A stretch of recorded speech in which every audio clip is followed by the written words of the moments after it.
Session resumed. Distinguished Majority Leader. Mr. Speaker, Your Honor, our parliamentary status is that we have declared a privilege hour. Mr. Speaker, the next of our colleagues who wishes to avail of the privilege hour is the gentleman from the 3rd District of Camarines Sur. I move that we recognize the Honorable Gabriel Bordado. So move, Mr. Speaker, Your Honor. Representative Gabriel H. Bordado is hereby recognized. Thank you, Mr. Speaker. I am a new fight representative from the 3rd District of Camarines Sur. Ang pinanggalingan po ng dating kinatawan at ngayon Vice President Leni Herona Robredo.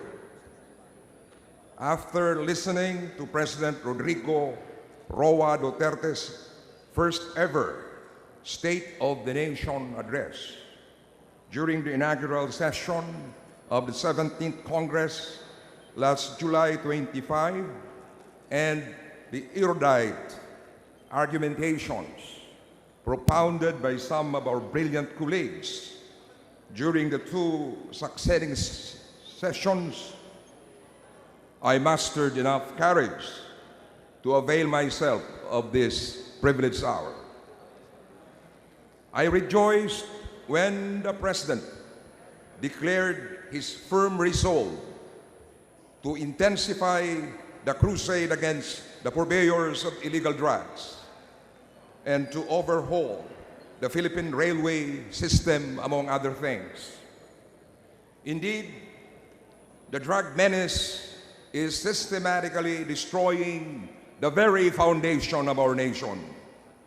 We must, by all means, support the President to nip the menace in the bud.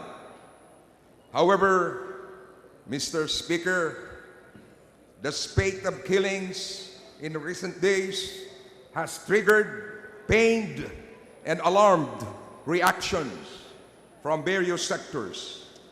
In fact, right here in the House, I was riveted to the compelling discourses on the matter last night. There is a need, I believe, Mr. Speaker, to raise the alarm, so to speak.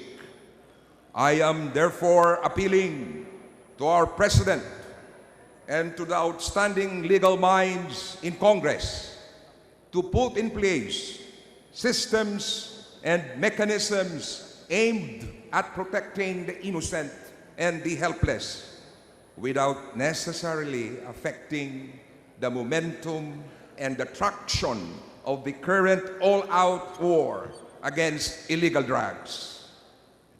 As for the national railway system, the President's call for an overhaul is definitely a step in the right direction.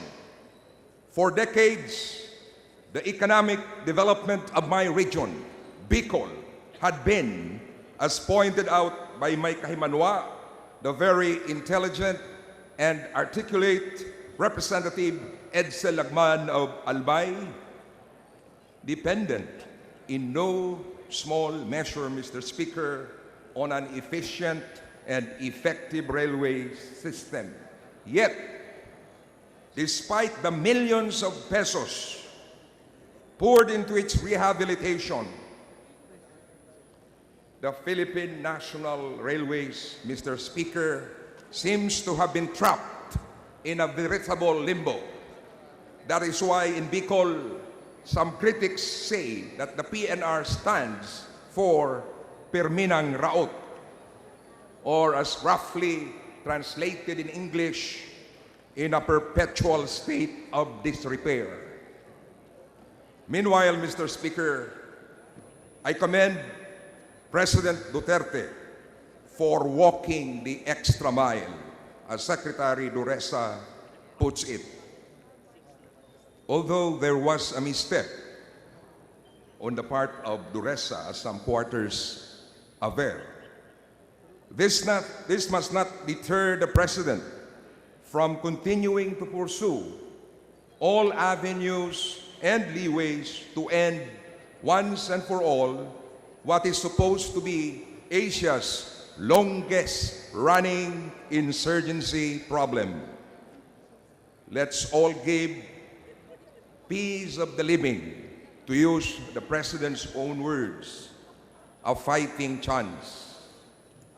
Mr. Speaker, I belong to the majority, and I wish to reiterate my position of supporting President Duterte's administration in the Herculean task of nation building through the crafting of legislative measures in conformity with the President's development agenda as spelled out in the SONA.